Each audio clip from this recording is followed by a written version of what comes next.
What it is, Montana, Peace and Grease here, and for today's WDIF, or Where Do I Find, we're talking Kuva.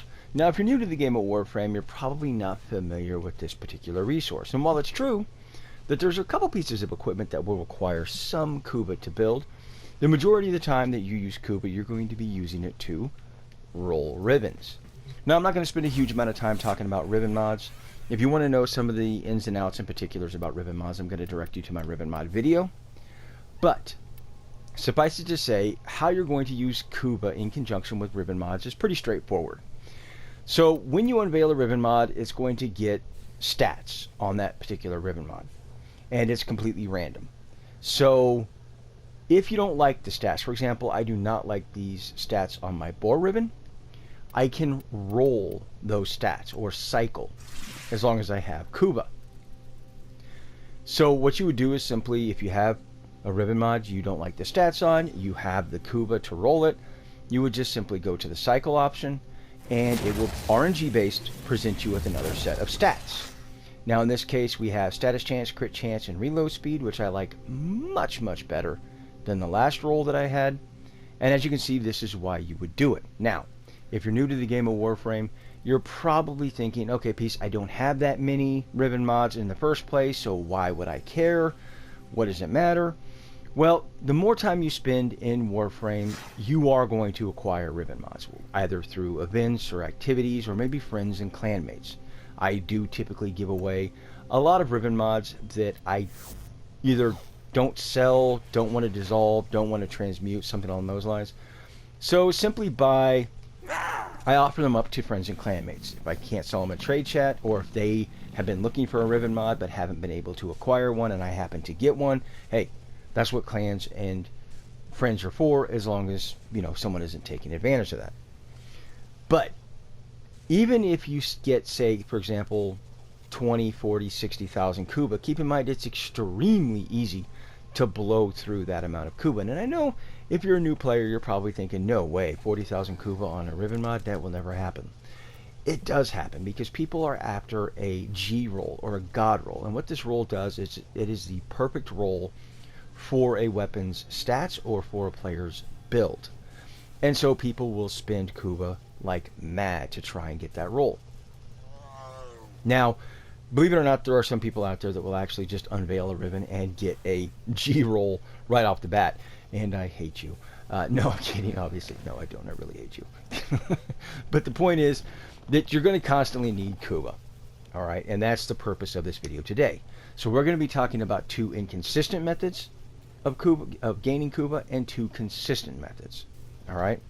So let's talk about the first inconsistent method, and that is going to be Nightwave, the Wolf of Saturn 6. Nora's got the goods for one lucky dreamer. Who's it gonna be? Here we go. So at rank 15, you get 20,000 Kuva in Nightwave, and at rank 19, you get another 20,000 Kuva. That's 40,000 Kuva. That is the single largest drop of Kuva in the history and in the entirety of Warframe. So while you may be able to blow through this Kuva pretty quickly, it doesn't get much better than this as far as a singular drop of Kuva. That's pretty substantial, to say the least. Now, if you haven't been grinding Nightwave, you haven't been really grinding those challenges, and you're needing Kuva, I definitely recommend you get to that rank 15 and 19. Hopefully, moving forward in the next Nightwave, whatever it may be, this comes up again. But it's kind of a wait and see, because we just don't know what DE has planned. So, the second inconsistent method... To say good night. Excuse me. The second method we're going to be talking about is going to be the sortie. Now, the sortie, the reward pool is RNG based. Now, you can run it every single day, but flip a coin because you just don't know what you're going to get. I have gone literally months without ever getting a Kuva drop. All right? And then there's been times I've gone a week straight getting nothing but the Kuva drop, the 6,000 Kuva drop every single solitary day. But it's very inconsistent. You just don't know what you're going to get. All right? Flip a coin. Now, let's talk about the two consistent methods of farming Kuva. Now, for both of these, you're going to need to find the Kuva Fortress, but for different reasons. So the first one is going to be the Kuva Bible, which is on Tavuni.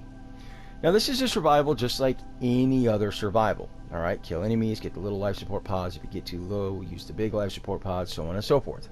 However, there is a different little mechanic in this Kuva survival. It will waypoint an enemy with a red icon, and once you destroy that enemy, they will drop a canister. Now these canisters are identical to the battery canisters that you pick up for an excavator in an excavation mission. The only difference being that in the Kuva survival, they're red. That's the only difference. You would then take that canister to a life support pod, which looks just like every other life support pod in a survival mission, and that will turn that life support into a Kuva harvester. You will then have to defend that Kuva harvester because now enemies are trying to destroy it, and it only has a limited amount of health. And upon successfully defending that Kuva harvester, you will be awarded a base 200 Kuva. All right? So if you love survivals and you enjoy this mission, I'm not throwing any shade at you. Do what you do. Enjoy it. However, I don't recommend, nor do I actually use this for farming Kuva. And there's a couple of very specific reasons why.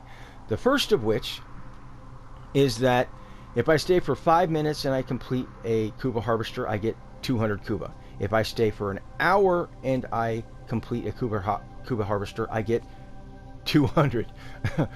The reward doesn't scale. This is something that DE has always struggled with, and they just don't seem to comprehend it, that the reward should scale. And so that's the first problem.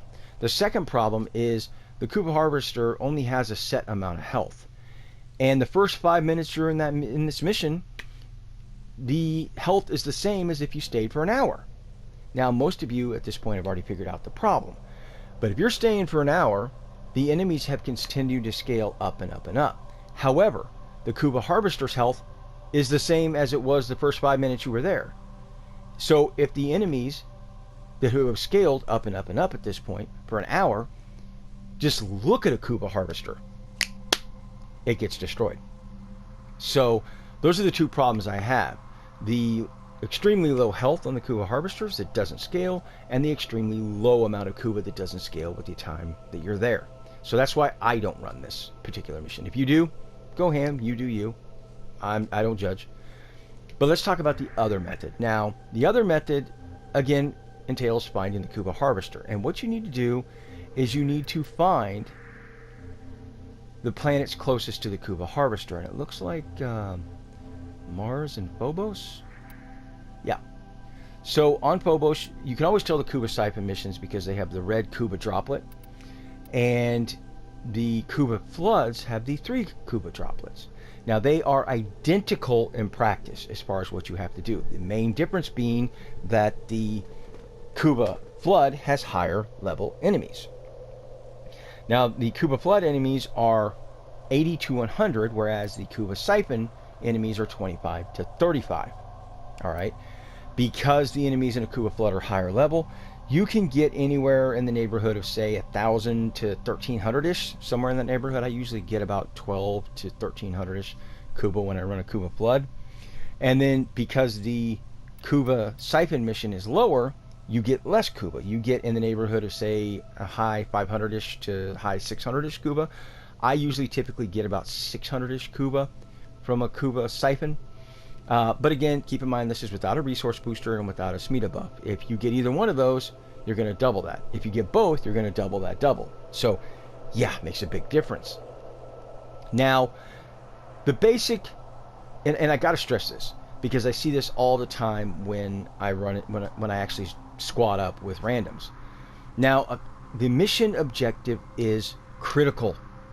If you fail the mission objective, let's say, for example, this is a capture target, gets away, it is a mission fail, it is over. The Kuva siphon, the Kuva flood no longer matters. It's over. All right, so the main mission objective, it is critical that you complete it. I have squatted up with randoms before. We're running a mobile defense, for example, and somebody will slot the data mass into the mobile defense console. Somebody else finds the Kuva siphon, and everybody just runs straight to the Kuva siphon, abandoning the mobile defense console. And it's like, no, we can't do this, because if the mobile defense console gets destroyed, it's game over, mission over, we failed. Okay, so just like that with the capture target getting away. So always remember that the mission objective is key. All right, you must finish it. Okay. Now, it's not that big of a deal with the Kuva siphon because you have 8 chances, all right, to let the Kuva cloud go to the siphon. So if you let a couple go into the Kuva siphon, it doesn't matter. You got 8 opportunities to miss a Kuva cloud, all right? So let's talk about, since the Kuva siphons and Kuva floods are identical in practice, with the only difference being the levels, let's talk about how it works, all right? So most of you already know how a mobile defense or a capture or an exterminate works, so I obviously don't have to talk about that. But let's talk about the Kuva siphon itself. So the Kuva siphon, when you get close to it, will make this loud, grinding, kind of whirring noise, and a red Kuva droplet icon will appear on your screen. Likewise, if you're on PS4, it will say to hit the touchpad for transference, which means switching to your operator out of your Warframe.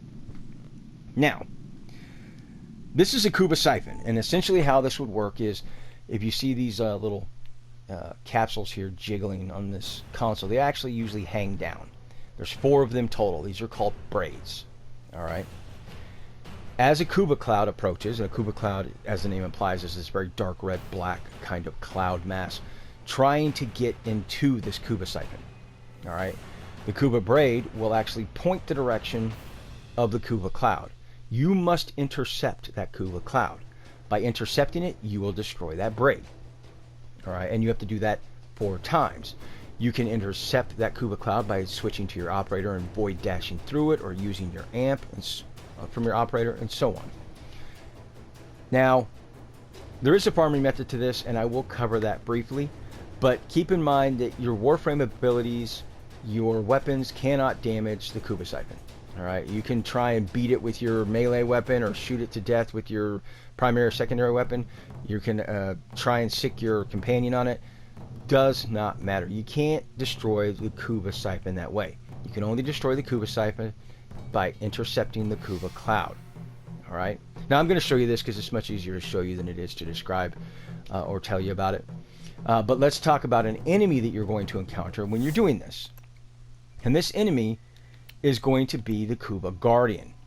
Now, the Kuva Guardian, or as I like to call them, the Big Booty Judies, while they're holding their kasheg, this staff or this polearm here, they cannot be damaged. So many newer players assume that these enemies are impervious to damage. And it's true, while they're holding this polearm, you can't damage them with Warframe abilities, companion, or weapons. However, if you knock the polearm out of their hands, they're as easy to destroy as any other enemy. Now, your obvious question at this point is, but Peace, how do I knock that out of their hands? Excuse me. You will switch to your operator, and you would just void dash into these Kuva Guardians. You will see and hear them drop their staff on the ground. At that point, you can destroy them. Just that quick and just that easy. I would like to point out also that these Guardians do tend to drop quite a few Orbius parts. So if you're trying to build the Orbius disc, you get the blueprint from Cephalon Samaris, but if you're needing the parts, just get them from these gals, because they do drop them quite often. But that's a Kuva Guardian. Alright.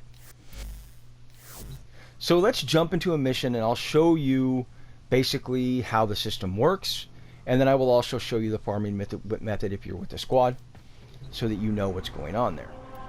Alright, so let's go with...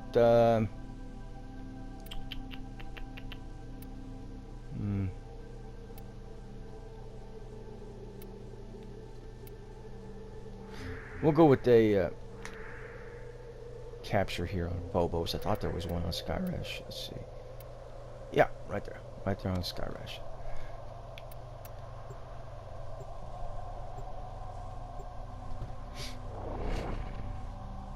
Now, typically, as I said, as you're going through this mission, this is a capture mission, so you're going to want to find the capture target. If you enter a particular tile set and you see the capture target and the Kuva siphon together, ignore the Kuva siphon and take down the capture target and capture them. That way the mission objective is done, you can't fail that part of it, and then you can just focus on the Kuva siphon.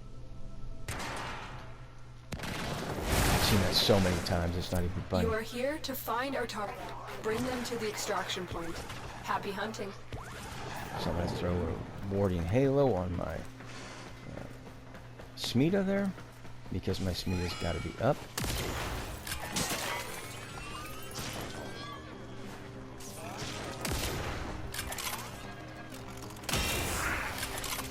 Now these are lower level enemies for the most part,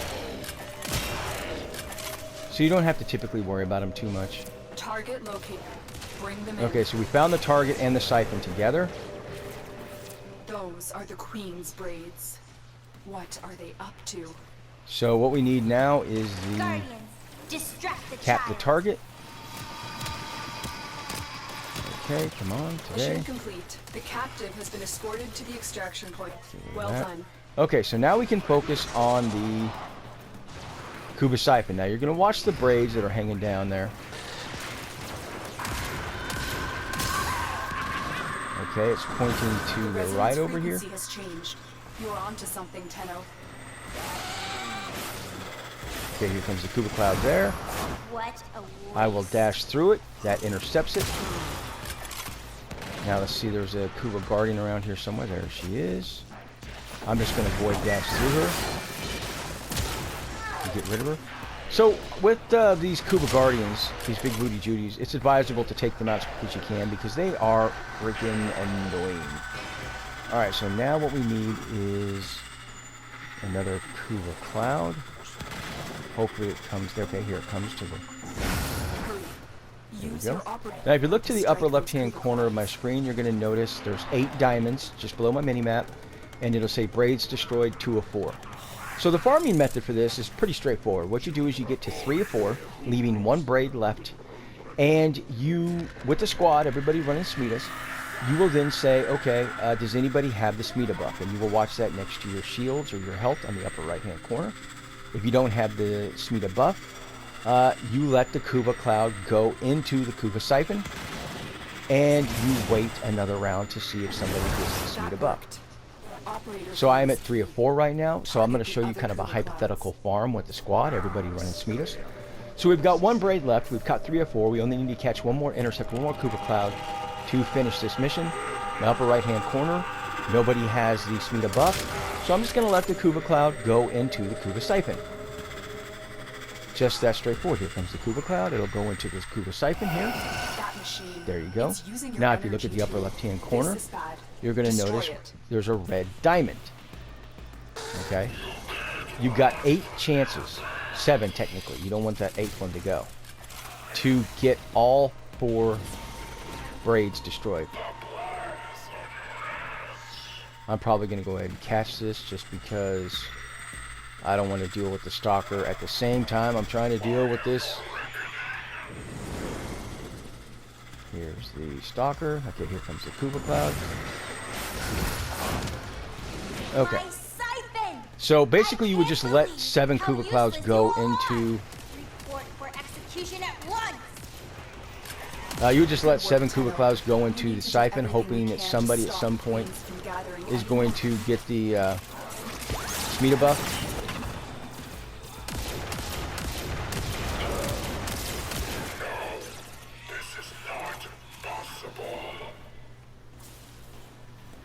Okay.